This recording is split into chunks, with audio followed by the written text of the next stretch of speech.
Hi welcome back to my channel my style cooking.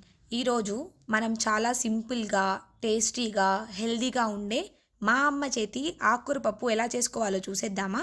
మా అమ్మ చేసే వెజ్ రెసిపీస్లో నాకు ద మోస్ట్ ఫేవరెట్ రెసిపీ వచ్చేసి ఈ ఆకుకూర పప్పు.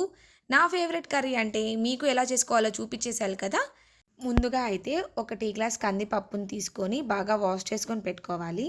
దాని తర్వాత ఇక్కడ 3 టొమాటోస్, ఒక ఆనియన్, 4 ఎండుమిర్చిని తీసుకొని అందులో వేసుకున్న తర్వాత అందులో కొంచెం పసుపు, ముక్కలు మునిగేంత వరకు వాటర్ వేసుకొని మూత పెట్టి ఉడికించుకోవాలన్నమాట. మేమైతే మా ఇంట్లో ఎక్కువగా పప్పుల్లోకి అందులోకి ఎండుమిర్చినే వేసుకొని చేసుకుంటాము. టేస్ట్ అయితే చాలా బాగుంటుంది. తప్పకుండా మీరు ఇలాగే ట్రై చేయండి. నెక్స్ట్ వచ్చేసి నేను ఇక్కడ 2 కట్టలు చిరాకుని తీసుకున్నాను. మీరు దీని బదులు పాలకూర లేదా తోటకూరని కూడా యూస్ చేసుకోవచ్చు. ఈ ఆకుకూరని మనము కాడలు లేకుండా ఓన్లీ ఆకుని కట్ చేసుకోవాలి. కట్ చేసుకున్న తర్వాత నాకు 2 కట్టల ఆకుకూరకి ఇంత క్వాంటిటీ వచ్చింది. మనం ఇప్పుడు దీన్ని బాగా వాష్ చేసుకోవాలి. ఒక 3-4 టైమ్స్ అన్నా వాష్ చేసుకొని పక్కన పెట్టుకోవాలి. అండ్ ఒక చిన్న మామిడికాయని కూడా కట్ చేసి పెట్టుకుందాము. మధ్య మధ్యలో మనం మూత తీసి పప్పుని కలుపుతూ ఉండాలి. మీరు తొందరగా అయిపోవాలంటే కుక్కర్లో కూడా వేసుకోవచ్చు. కాకపోతే మా మమ్మీ ఇలానే పప్పు ఉడికిస్తారు. పప్పు 80% ఉడికిపోయిన తర్వాత మనం ముందుగా వాష్ చేసి పెట్టుకున్న ఆకుకూర అండ్ కట్ చేసి పెట్టుకున్న మామిడికాయని కూడా వేసుకొని కలుపుకోవాలి. నెక్స్ట్ వచ్చేసి ఇప్పుడు వరకు మనము సాల్ట్ వేసుకోలేదు కాబట్టి పప్పుకు సరిపడా సాల్ట్ కూడా వేసుకొని మూత పెట్టి ఉడికించుకోవాలి. ఆకుకూరలో మనకి ఐరన్, ఫైబర్ ఎక్కువగా ఉంటుంది. పప్పు ఆకుకూర 2 బాగా ఉడికిపోయిన తర్వాత మనం స్టవ్ ఆఫ్ చేసేసుకోవాలి. స్టవ్ ఆఫ్ చేసిన తర్వాత మనం ఇప్పుడు దాన్ని మెత్తగా మెదుపుకోవాలి. ఇక్కడైతే పప్పులో వాటర్ లేవు కాబట్టి నేనైతే కొంచెం వాటర్ వేసుకొని పప్పు గుత్తితో మెత్తగా మెదుపుకోవాలన్నమాట. ఇప్పుడైతే మనము ఈ ఆకుకూర పప్పుకి పోపు పెట్టుకుందాము.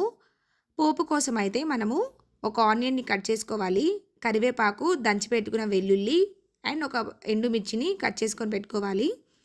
ఇప్పుడు ఒక బౌల్లో ఆయిల్ వేసుకొని ఆయిల్ కాస్త హీట్ అయిన తర్వాత అందులో ఆవాలు, జీలకర్ర ఈ 2 చిటపటలాడిన తర్వాత అందులోకి ఒక ఎండుమిర్చిని కట్ చేసుకొని వేసుకొని మీకు ఇష్టమైతే ఇంగువను కూడా వేసుకోవచ్చు. నేనైతే ఇక్కడ ఇంగువ వేసుకోలేదు.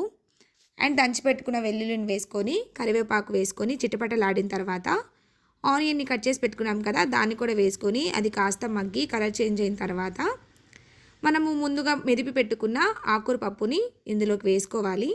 వేసుకొని కొంచెం వాటర్ వేసుకొని మీరు ఈ స్టేజ్లోనే మీకు ఉప్పు, పులుపు సరిపోయిందో లేదో చూసుకొని ఒకవేళ తక్కువ అయితే ఇప్పుడే వేసుకోండి. మాకైతే పులుపు, ఉప్పు మొత్తం సరిపోయింది. ఒకవేళ మీకు ఏమైనా తక్కువ అనిపిస్తే పులుపు మీరు చింతపండును కూడా యూస్ చేసుకోవచ్చు. ఇక్కడ వచ్చి కొంచెం వాటర్ వేసుకొని ఇంకా మూత పెట్టి ఉడికించుకోవడమే. దీన్నైతే వేడి వేడి అన్నంలో నెయ్యి వేసుకొని ఆకుకూర వేసుకొని తింటే ఆ టేస్టే వేరు. ఇదండి మా అమ్మ చేతి ఆకుకూర పప్పు. మీరు కూడా ఒక్కసారి ఇంట్లో తప్పకుండా ట్రై చేసి మీకు ఎలా వచ్చిందో కమెంట్ సెక్షన్లో చెప్పండి. ఈ వీడియో కనుక నచ్చితే please like, share and subscribe. ఇంకా మంచి మంచి రెసిపీస్ కోసం నా ఛానల్ని సబ్స్క్రైబ్ చేసుకోండి. మళ్ళీ ఇంకో వంటతో మీ ముందుకు వచ్చేస్తాను. Thanks for watching. బాయ్.